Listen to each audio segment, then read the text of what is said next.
రుతురాజ్ గైక్వాడ్ ని మళ్ళీ సాక్డ్. అసలు ఎందుకు తీసేస్తున్నారు అనేది ఈ వీడియోలో నేను ఒకసారి మాట్లాడతా. తన నంబర్స్ చూపించి మాట్లాడదాం అనుకుంటున్నా, దాని గురించి వెయిట్ చేయరి. సో ఇక అది పక్కన పెడితే టీంలో ఏమేమి చేంజెస్ వచ్చినాయి అనేది క్లియర్ గా చూద్దాం. ఇది 15 మెంబర్స్ స్క్వాడ్, ఒకసారి చెక్ చేసుకోండి. ఇందులో నుండి మనం మేజర్ గా అబ్జర్వ్ చేస్తే మనకు కనిపించేది శుభ్మన్ గిల్, రిషబ్ పంత్, యశస్వి జైస్వాల్ ముగ్గురు లేరు స్క్వాడ్ లో. సో వాళ్ళకి రెస్ట్ అని చెప్తున్నారు, టీంలో నుంచి ఏం తీసేయలేదు, జస్ట్ రెస్ట్ అంట.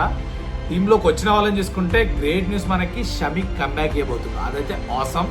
ఇంకా సుందర్ కూడా కంబ్యాక్ చేయబోతుండు, స్పిన్నింగ్ ఆల్రౌండర్, అది కూడా మనకి గ్రేట్ థింగ్ అని చెప్పొచ్చు. ఇక నాకు ఇంట్రెస్టింగ్ థింగ్ ఏమనిపించిందంటే అక్షర్ పటేల్ వైస్ కెప్టెన్, ఇది నాకు ఎందుకో ఇంట్రెస్టింగ్ అనిపించింది. తర్వాత మన తెలుగు వాళ్ళు గ్రేట్గా ప్రౌడ్గా ఫీల్ అయ్యే మూమెంట్ ఏంటంటే మళ్ళీ ఒక తెలుగుడు టీంలోకి అడుగు పెట్టబోతుండు, నితీష్ కుమార్ రెడ్డి టీంలోకి పిక్ చేసారు. Definitely all the best Nitish Kumar Reddy మన ఛానల్ తరఫున. ఇక అది పక్కన పెడితే బ్రేక్ డౌన్ చేద్దాం ఇప్పుడు క్లియర్ గా. వికెట్ కీపర్స్ ఎవరు, బ్యాటర్స్ ఎవరు, బౌలర్స్ ఎవరు, స్పిన్నర్స్ ఎవరు, ఏ డిపార్ట్మెంట్ లో మనం వీక్ ఉన్నాం, స్ట్రాంగ్ ఉన్నాం అనేది కూడా క్లియర్ గా మాట్లాడిస్తాం. వికెట్ కీపర్స్ చూసుకుంటే మనకి సంజు శాంసన్, ధ్రువ్ జురెల్ ఇద్దరు ఉన్నారు. ఫస్ట్ ప్లేయింగ్ లెవెన్ లో ఉండేది మాత్రం సంజు శాంసన్, మనకు తెలుసు రీసెంట్ గా భీకరమైన సెంచరీస్ కొడుతున్నాడు. అసలు కొడితే సెంచరీ కొడతా లేదా డక్అవుట్ అన్నట్టు, జస్ట్ ఫర్ ఫన్. అంత మంచి ఫామ్ లో ఉన్నాడు కదా, డెఫినెట్లీ ఉంటాడు. బ్యాటింగ్ సెక్షన్ కూడా గ్రేట్ స్ట్రాంగ్ ఉంది మనకు. అభిషేక్ శర్మ, తిలక్ వర్మ, రింకు సింగ్ అండ్ సూర్యకుమార్ యాదవ్. అభిషేక్ శర్మ గురించి మనకు తెలిసిందే, ఉన్నంతసేపు వాంచి కొట్టి పాడేస్తాడు. Suryakumar Yadav world class T20 player. Tilak Varma beast form లో ఉన్నాడు. Rinku Singh the god's plan finisher, ఇది చెప్పాల్సిన పని లేదు. నలుగురు కూడా బెస్ట్ ఉన్నారు. ఇక ఆల్రౌండర్స్ విషయం చూసుకున్నట్టయితే ఇద్దరు పేస్ ఆల్రౌండర్ ఉన్నారు, ఇద్దరు స్పిన్ ఆల్రౌండర్లు ఉన్నారు. అదొక మంచి థింగ్ అని చెప్పొచ్చు, ఎందుకంటే రెండు డిపార్ట్మెంట్స్ ని మంచిగా బ్యాలెన్స్ చేస్తాయి. హార్దిక్ పాండ్యా, నితీష్ కుమార్ రెడ్డి పేస్ ఆల్రౌండర్లు, అండ్ స్పిన్ ఆల్రౌండర్స్ వచ్చేసి మనకి అక్షర్ పటేల్ ఇంకా వాషింగ్టన్ సుందర్. వీళ్ళిద్దరు అయితే స్పిన్ డిపార్ట్మెంట్ లో ఉన్నారు. రెండు డిపార్ట్మెంట్లు ఇక్కడ స్ట్రాంగ్ గా కనిపిస్తున్నాయి నాకైతే. పేస్ విషయానికి వస్తే మనకి ముగ్గురు పేస్ గన్స్ ఉన్నారు. హర్షదీప్ భీకరమైన ఫామ్ లో ఉన్నాడు. హర్షిత్ రానా తెలుసు కదా, అగ్రెషన్ ఉంటది, పర్ఫార్మెన్స్ ఉంటది. మొహమ్మద్ షమి కంబ్యాక్ ఇస్తున్నాడు కదా, కుత్త చెక్ వేస్తాడు డెఫినెట్లీ. ఆ లెవెల్ బౌలర్ ఆయన, లెజెండరీ ప్లేయర్.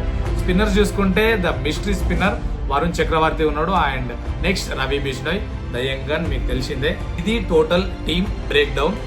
ఆట చూసిన తర్వాత చాలా మంది రుతురాజ్ ఫ్యాన్స్ కి ఉన్న పెద్ద క్వశ్చన్ ఏంటంటే, అండ్ వాళ్ళకని కాదు, నార్మల్ గా అనాలిసిస్ చేసే వాళ్ళకైనా నాలాంటి వాళ్ళకైనా, again and again and again and again every time sack చేస్తున్నారు, ఇగ్నోర్ చేస్తున్నారు రుతురాజ్ గైక్వాడ్ ని. I don't know why, but Ruturaj Gaikwad ఒకవేళ ఈ స్క్వాడ్ లో ఫిట్ అవ్వాలంటే ఓపెనర్ కాబట్టి రుతురాజ్ గైక్వాడ్ అక్కడ ఓపెనర్ స్లాట్ లో డెఫినెట్ గా క్లాష్ ఎవరితో పడుతుంది అంటే అభిషేక్ శర్మతోటే పడుతుంది. ఎందుకంటే శాంసన్ డెఫినెట్ గా ఉంటాడు, వికెట్ కీపర్ బ్యాట్స్మెన్ కాబట్టి, సేమ్ టైం మంచి ఫామ్ లో ఉన్నాడు. అభిషేక్ శర్మ కూడా ఉంటాడు, ఎందుకంటే ఉన్నంతసేపు స్టార్ట్ ఫైర్ గా ఉంటుంది తనని కూడా తీసుకుంటారు ఫ్యూచర్ ఆఫ్ టీమిండియా కాబట్టి. బట్ ఇక్కడ రుతురాజ్ గైక్వాడ్ని ఎందుకు తీసుకోవట్లేదు అనేది పెద్ద క్వశ్చన్ మరి. సో అది బిహైండ్ ద సీన్స్ ఏం జరుగుతున్నాయో తెలియదు కానీ, సో ఒకవేళ టీంలో ఉంటే అభిషేక్ శర్మతోటే క్లాష్ పడుతుంది. సో వాళ్ళిద్దరు స్టార్ట్స్ అనేది నేను కంపేర్ చేసి చెప్పబోతున్నాను. ఇన్నింగ్స్ పరంగా చూసుకుంటే రుతురాజ్ గైక్వాడ్ మొత్తం 19 ఇన్నింగ్స్ ఆడిండు, అభిషేక్ శర్మ మొత్తం 11 ఇన్నింగ్స్ ఆడిండు. రుతురాజ్ మొత్తం 633 రన్స్ స్కోర్ చేసిండు, అభిషేక్ శర్మ మొత్తం 250 రన్స్ స్కోర్ చేసిండు. యావరేజ్ అయితే మ్యాసివ్ డిఫరెన్స్ ఉంది. రుతురాజ్ గైక్వాడ్ కి 42.2 ఉంటే అభిషేక్ శర్మకి జస్ట్ 23.3 ఉంది. ఇక్కడ చాలా డిఫరెన్స్ ఉంది. లిటరల్లీ కన్సిస్టెన్సీగా రన్స్ రుతురాజ్ బ్యాట్ నుండే వస్తున్నాయి T20s లో.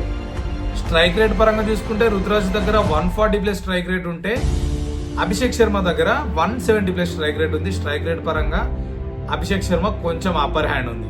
హైయెస్ట్ స్కోర్ చూసుకుంటే ఇద్దరికి కూడా ఒక సెంచరీ ఉంది, 123 రుతురాజ్ గైక్వాడ్, అభిషేక్ శర్మ చూసుకుంటే 100 ఉంది. రుతురాజ్ కి మొత్తం 4 50s ఉన్నాయి, అభిషేక్ శర్మకి ఒక 50 ఉంది. సెంచరీస్ చూసుకుంటే ఒక సెంచరీ ఉంది.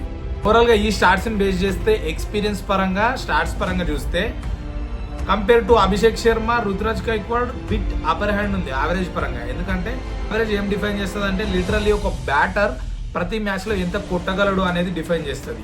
విచ్ మీన్స్ 42 యావరేజ్ ఉన్న రుతురాజ్ గైక్వాడ్ ప్రతి మ్యాచ్ లో ఒక 40 స్కోర్ చేసే కేపబిలిటీ ఉందని. అభిషేక్ శర్మ దగ్గర 23 ఉంది కాబట్టి 23 రన్స్ స్కోర్ చేసే కేపబిలిటీ ఉందని దాని అర్థం. స్టార్ట్స్ పరంగా కూడా రుతురాజ్ గైక్వాడ్ కి ఛాన్స్ ఇవ్వచ్చు టీంలో. బట్ ప్రాబ్లం ఏంటంటే Abhishek Sharma is future of team India. ఆ రీజన్ తో అభిషేక్ శర్మని క్యారీ చేస్తుండొచ్చు.